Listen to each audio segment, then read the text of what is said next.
자유한국당과 바른정당으로 이제 분열이 돼서 있는 상태인데요.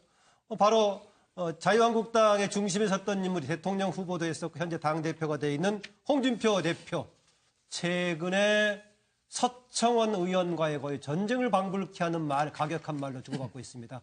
그 내용을 좀 먼저 보겠습니다. 네. 어떤 내용의 녹취록인지 한번 내보시죠. 얼핏 그 이야기를 하면서 협박을 하더라고요. 그래서 내가 그날 느꼈어요. 이런 사람하고 정치 같이 하기는 어렵다. 어떻게 그래 유치한 짓을 하느냐 이 말이에요. 8선이나 되신 분이 시작하면 후배한테 도와주지는 못할 망정 그런 협박이나 하고 그 해볼 대로 해보라고 했어요. 어차피 제가 정확한 입장을 팩트를 말씀드릴 수 있는 기회가 오지 않을까. 6년간 박근혜 전 대통령 밑 팔아서 호가 호위했던 분들입니다. 탄핵 때는 숨어있다가 자기 자신의 문제가 걸리니 이제서 나와서 책임을 지지 않으려고 하는 것은 좀 비겁합니다. 근신하고 자숙해야 할 사람이 당을 장악하기 위해서 내로남불식 징계의 칼을 휘두르고 있습니다. 당시 서청원 의원과 홍준표 대표가 오간 이야기는 이런 겁니다. 항소심에 가서 윤석모가 진술을 번복하게 해달라. 단순한 협조 요청이 아니라 번복을 해달라고 명확히 말을 했어요. 이러한 전화 통화에 관한 객관적 자료를 저희 당이 확보를 하고 있어요. 자, 저희 당이 확보하고 있는 자료를 검찰이 확보 못한다는 게 말이 되겠어요? 네, 이용주 의원 검사 출신인데요. 자료를 확보하고 있다고 얘기를 하고 있는데 그 얘기에 대해서 홍준표 대표는 사실 여부에 대한 지적은 하지 않고 그런 짓 하는 거 천벌을 받을 거다라고 얘기를 했는데요. 지금 서청원 의원과 홍준표 대표 이런저런 계속 주장을 하고 있는데 두 분의 주장 중에서 어느 부분은 공감할 수 있는 부분도 있고 또 어느 쪽이 맞느냐 입장의 차이가 많이 있을 것인데 윤석열 대표는 어떻게 보십니까? 저는 홍준표 대표나 서청원 의원 둘 다 좋게는 안 보이죠. 둘 다요? 두 분 다? 이전 투구식인데 그래도 저는 서청원 의원한테 좀 더 문제가 많다고 문제가 봅니다. 많다. 예, 홍준표 대표가 물론 잘못한 건 많죠. 지난번에 당원권 정지했다가 슬그머니 해제해 줘놓고 한번 풀어줘 놓고 다시 징계하고 나섰다는 거. 예. 지난번에 대선 때 또 친박에 또 적극적인 협조를 얻어서 예. 그나마 표를 얻었는데 지금 안면 바꿔서 이렇게 한다는 건데 그래도 홍준표 대표가 저렇게라도 나서서 친박에 대해서 어느 정도는 정리하고 넘어가야지 예. 어떻게 보면 보수가 국민들한테 설명을 할 수 있지 않겠어요? 예. 그런데 서청원 의원은 자기가 홍 대표가 근신해야 되는데 내로남불식으로 나만 뭐라고 한다. 예. 근데 서청원 의원이 그래도 그 자유한국당의 제일 8선 의원의 어른이잖아요. 예. 국정농단 탄핵 이후에 한 번도 국민한테 반성한다는 얘기 안 했는데 아하. 자기 얘기가 나오니까 저렇게 펄펄 뛰는 거 저런 거를 보고 예. 또 홍준표 대표가 나한테 검찰 수사 협조 요청을 했다. 이런 식으로 되치기 나가는 거는 조금 어른으로서 예. 똑같다고 해도 어른으로서 지금 자유한국당이 나가야 될 보수 개혁하고는 좀 맞지 않다. 예. 어제 되치기의 극대화죠. 상대방이 주먹 들면 몽둥이 들고 상대방이 몽둥이 들면 쇠파이프 들고 예. 쇠파이프 들면 과도 들고 과도 들면 회칼 들고 서로 막 그냥 이전 투구 하는 건데 예. 저는 서청원 의원이 야당의 어른으로서 좀 큰 세대 교체라는 큰 흐름에 협조해 줘야 된다고 봅니다. 저는. 예. 지금 아까 박근혜 전 대통령 관련해서 책임질 부분 얘기했는데요. 제가 기억을 해보니까 형식상으로 그나마 책임지는 자세, 이게 책임지는 자세인가 아닌가 모르겠지만은 당 대표를 했던 이정현 의원이 탈당했던 것 정도를 빼놓고는 아무런 사실 움직임도 없었습니다. 지금 얘기하신 대로 지금 와서 본인들의 이해관계가 관련되니까 거의 전쟁을 방불케 하는 발언을 써내고 있는데요. 이종훈 박사, 이렇게 하다가 지금 당내 지금 문제 제기를 처리하기로 했던 박근혜 전 대통령 문제라든가 친박 출당 문제 해결이 가능하다고 보세요? 제가 보기엔 그냥 저러다 말 것 같아서 저러다 말것 사실은 같아요? 오히려 더 걱정입니다. 아하. 그러니까 아예 뭐 규명할 것은 명쾌히 규명도 하고 책임질 부분이 있으면 정치적으로 책임질 건 지고 이렇게 넘어갔으면 좋겠는데 이번에도 또 흐지부지 끝날 가능성이 지금 굉장히 높지 않나. 서로 아하. 지금 저렇게 굉장히 날선 공방을 벌이고 있지만 막후에서는 아마 지금 굉장히 활발하게 아마 서로 주고받고 있지 않을까. 그래서 적당히 봉합하고 뭐 둘 다 행복한 선에서 그냥 결론이 지어질 가능성이 높지 않나 이번에도 이렇게 생각을 해요. 그러니까 이번에 이 서청원 의원과 이 홍준표 대표가 다투는 걸 보니까 서청원 의원이 임명진 혁신위원장하고도 예. 엄청나게 많이 다퉜던 거 기억나실 겁니다. 임명진 위원장이 처음에 친박 다 청산하겠다라고 얘기를 처음엔 세게 했었죠. 예, 처음에 막 그러더니 결국 어떻게 됐나요? 청산 제대로 못했죠. 예. 그러니까 뭐 그냥 당원권 정지 이 정도 결정해서 아하. 그냥 미봉에 그치고 말았지 않습니까? 예. 그때도 사실은 임명진 위원장하고 서청원 의원이 보통 가까운 사이가 아닌데 왜 두 예. 분이 저렇게 싸울까? 정치권에서 의아해했거든요. 결론이 그렇게 나더라는 거죠. 예. 자, 그래서 이번 같은 경우에도 그 비슷하게 결론이 지금 날 가능성이 좀 높지 않나 이렇게 좀 생각을 하고. 예. 그러니까 이 팩트만을 놓고 보자면 그러니까 이렇습니다. 전화 통화를 한 건 사실이에요. 그러니까 서청원 의원하고 홍준표 대표가 이 윤승모 전 부사장의 증언과 관련해서 통화를 한 거는 홍준표 대표도 인정을 했단 말이죠. 예. 그리고 또 다른 팩트는 뭐냐면 그 이후에 윤승모 전 부사장의 말이 좀 오락가락해지면서 그러니까 1심에서는 유죄가 났던 것이 2심에서는 바로 그 신빙성에 문제가 있다 그래서 무죄로 판결이 났다는 거예요. 예, 예. 자, 그래서 전반적인 상황을 보면 그러니까 서청원 의원이 말하는 것이 좀 더 사실에 가까울 가능성이 좀 높다라고 봐요. 예. 자, 그럼에도 불구하고 이번에도 이것 역시 해결이 안 되고 저는 그 흐지부지 끝날 것이고 예. 이 박근혜 전 대통령 출당 조치는 안 하면 안 됩니다. 예. 이거는 본인들이 살기 위해서라도 해야 되기 때문에 하는데 서청원 의원과 최경환 두 의원 이 출당 조치는 그냥 없었던 일로 끝날 가능성이 좀 높아지지 않았나 이렇게 생각합니다. 네, 이전의 혁신이 또 이전의 윤리하다가 오히려 의원들 본인들이 사퇴해버렸던 상황하고 비슷하게 유야무야 돼버릴 수도 있다라고 얘기를 하는데, 네, 김능우 대표. 예, 지금 보수 정치 세력이 늪에서 헤어나지를 못하고 있습니다. 계속 저런 이전 투구의 모습만 나오고 제가 볼 때는 지금 그 박근혜 전 대통령과 같이 전두환 노태우 대통령이 재판을 받았지 않습니까? 예. 그리고 나서 그 당시에 12.12 쿠데타와 그 50, 560의 문제에 대해서 책임 있는 사람들이 정치권에도 다 책임을 졌어요. 예. 구속되기도 하고 그러면서 그 민자당이 다시 새로 거듭났거든요. 예. 거듭났기 때문에 그 이후에 저는 정권도 이렇게 잡았지 않나 이런 생각이 듭니다. 그래서 지금 뭐냐면 핵심은 저는 최순실 박근혜 국정농단 게이트가 여의도 정치권에는 지금 책임지는 사람이 아무도 없습니다. 그래서 이것은 뭐냐면 저는 빙산의 일각이 드러난 것이고 이게서 그 공천이라든지 그 여러 가지 이건이라든지 이 부분 국정농단 부분에서 현재의 그 자유한국당과 바른정당에 있는 분들도 책임질 분들은 책임져야 되고 예. 그 내부 고발자도 나와야 된다. 그렇게 그래야만이 지금 이제 저 국정농단을 주도했던 세력들이 정리가 되고 그래야 국민들이 이제야 제대로 반성하고 나아갈 수 있겠구나. 예. 이렇게 다시 지지의 눈길을 줄 수가 있는 거죠. 예. 그런데 아무도 책임 안 지니까 자기들끼리 이전 투구만 하고 있는 겁니다. 예. 그 집권 여당으로서의 충격적인 사건을 겪으면서 겪었던 그동안의 역사를 보자면요. 과거에 4.19를 통해서 자유당은 사실상 4.19 이후에 거의 몰락하다가 5.16으로 완전히 정당 자체가 해산이 돼버렸고요.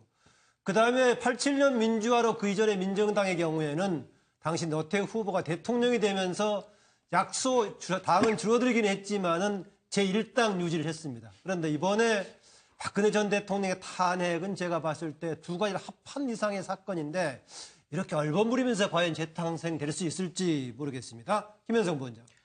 이게 두 분의 그 논점이 과거에 무슨 당의 가치와 당이 나갈 노선을 가지고 한 게 아니라 어떤 무슨 뇌물수수 범죄 사실 관련해서 서로 내가 뭘 갖고 있다고 아하. 이거 조폭적으로 지금 뭐 조폭들도 나 이게 진짜 그 조폭들이나 하는 어떻게 보면 그런 사람들이나 당의 시정에서 질을 둘러싼 논쟁이 아니라 네, 서로 간에 저는 깜짝 놀랐고 좀 앵간히 하셔야 된다.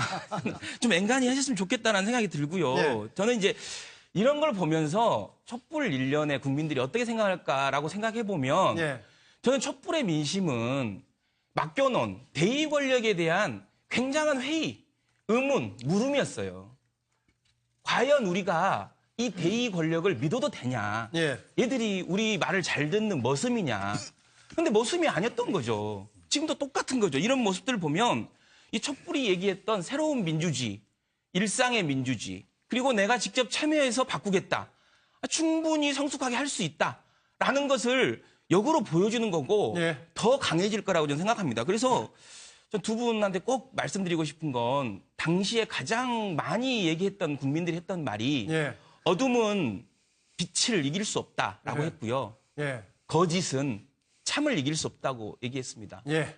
참이 무엇인지 얘기하세요. 예. 촛불 집회도 많이 불렀던 노래이기도 합니다.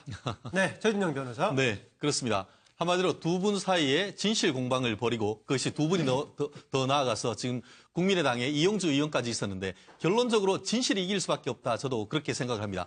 다만 아까 그 김현성 부회장 부원장님 같은 경우에 무슨 그 조폭이다라고 했는데 그 말씀 자체는 좀 지나쳤다라고 얘기를 합니다. 무슨 네. 칼을 들었습니까? 총을 들었습니까? 말싸움을 하는데 그렇게 표현한 것은 거래하듯이 하는 적절치 건 아니다라는 않다라고 거죠. 보고 거래하듯이. 전 지금 현재 같은 경우에는 지금 어떤 그 녹취록이 있다라고 했는데 이 부분이 보면은 상세히 보면은 녹취록이 하나가 아니고 한 2개 정도 있는 것 같습니다. 지금 홍준표 대표 같은 경우에는 본인이 수사 시작 초기에 2015년 4월 달 정도에 전화를 한번 했다라고 하고 있고 예. 이 서청원 의원 같은 경우에도 검찰 수사 과정에서 전화가 왔다라고 해서 경우에 따라서는 저 미용주 의원의 오히려 그렇습니다. 자료가 그렇기 때문에 말씀드렸듯이 홍준표와 그 서청원 두 의원 사이에서 얘기하는 것은 수사 초기 단계에서의 녹취록을 얘기를 하는데 갑자기 뜬금없이 이영주 의원 같은 경우에는 1심 유죄 판결이 난 이후에 또다시 홍준표 대표가 지금 서청원 의원에게 전화를 했고 그때는 마치 그 어떤 진술을 번복해달라는 취지의 또 다른 녹취록이 있다라고 얘기를 하는데 그거에 대해서 홍준표 대표 같은 경우에는 거짓 폭로다라고 하면서 처벌을 받을 것이다라고 했지 않습니까? 결국 지금 최대한 빨리 이 부분은 사실을 밝혀야 된다고 생각합니다. 그렇게 네. 해서 지금 서청원 의원이나 아니면은 이영수 의원 같은 경우에 계속 있다 할 것이 아니고 있다고 하면은 빨리 이 부분을 내서 이 부분을 빨리 정리하는 것이 저는 정도라고 봅니다. 네. 그런데 이런 와중에 당에서 혁신을 맡았다고 하는 혁신위원장은 박정희 대통령 길에 가서 치르는 데 가서 뭐 공변을 당하기도 하고 또 당에 새로운 활력을 불러일으키는 여성 최고위원으로서 활동했다고 하는 유여의 최고위원은 태극기 집회 현장에서 또 태극기로 맞기도 하고 뭐 이런 상황이 생겼는데요. 자료가 있으면 좀 먼저 그걸 보죠. 예. 여기 지금 다 같이 활동하고 있고요. 생각보다 여기는 저보고 지금 왜 왔냐고 하는 사람들도 좀 있고요. 모르겠다. 네, 하세요. 질문 저한테 하세요. 그러니까 저한테 질문하세요. 예, 저한테.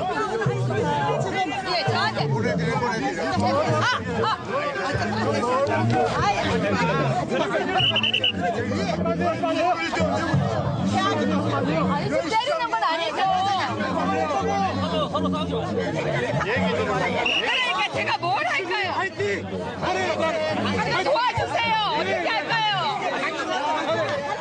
제가 할 테니까 뭘 하면 될지 얘기해 주세요. 얘기하세요. 자, 얘기 드립니다. 어떻게 할 건지 하세요. 이야기하세요.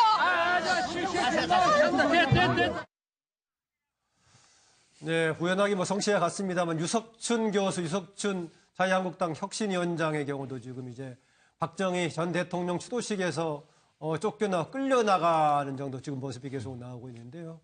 두 유 씨가 이렇게 봉변을 당하고 있는 상황인데 이게 뭔가 내부의 어려움인지 아니면은 그만큼 어려운 당내 실정을 얘기하는 것인지 모르겠습니다. 이종훈 박사.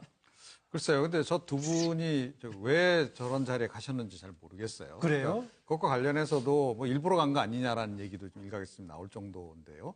그러니까 지금 대한애국당이라든가 지금 요즘 태극기 집회를 주도하고 있는 친박 핵심들 같은 경우에는 박근혜 전 대통령이 지금 억울하게 당하고 있다라는 주장 계속하면서 석방을 요구하고 있는 것이고 네. 문재인 대통령을 오히려 탄핵해야 된다라고 지금 이야기를 하고 있는 그런 상황이란 말입니다. 그러니까 예. 자유한국당의 기본적인 당론이라든가 지금 뭐 어떤 당의 기본적인 어떤 흐름이랄까 최근의 흐름 그런 거하고는 상당히 좀 다른 방향의 주장을 지금 계속 하고 계시는 분들이거든요.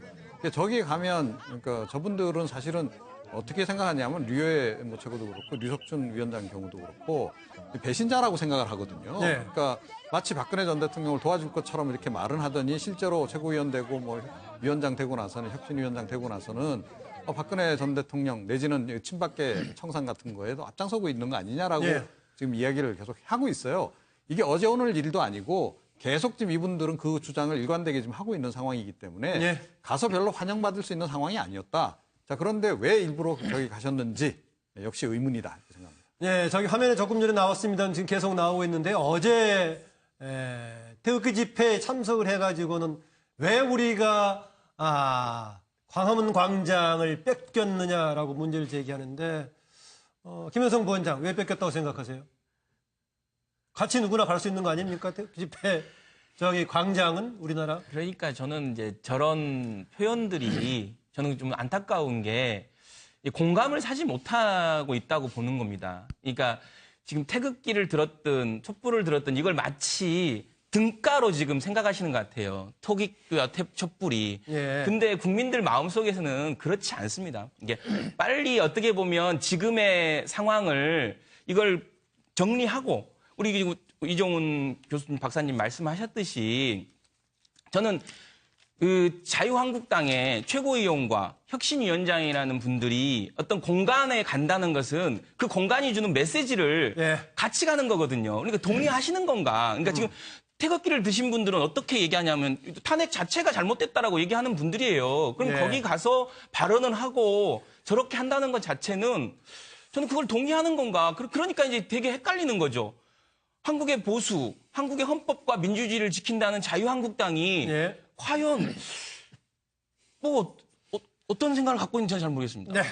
윤영걸 대표가 아무래도 또 얘기를 해주셔야 할 것 같네요. 뭐 저는 뭐 유석준 혁신위원장이 뭐 유명한 사회학자고 예. 박정희 대통령 주모식장이잖아요. 예. 거기는 저는 얼마든지 갈 수 있다고 봐요. 더구나 아버지가 정무수석을 했었죠. 박정희 그렇죠, 대통령 그렇죠. 시절에. 그 인연도 있었고 뭐 유석준 위원장 얼마든지 갈 수 있는데 유해의 최고위원은 최고위원이면은 최고로 책임이 많아서 최고위원 아니에요? 그런가요? 네. 예. 물론 일부에서는 태극 소녀다, 뭐 여자 홍준표다, 뭐 이런 별명도 있습니다만은 예. 지금 자유한국당이 얼마나 큰 책임이 있는지 예. 여기에 대해서 어떻게 하면은 그 국정농단하고 끊어서 새롭게 가야 되는지 이런 걸 고민해야 되는데 저런 행사에 가서 일부러 또 소셜 미디어에 올리려고 또 찍고 그걸 올리고 또 저렇게 관심 끌고 저런 그 모습은 너무 정치를 희화화하는 거 아닌가. 좀 진정한 고민이 없어서 저는 유석준 혁신위원장은 그건 문제 없다. 네. 다만 유해 최고위원은 최고위원으로서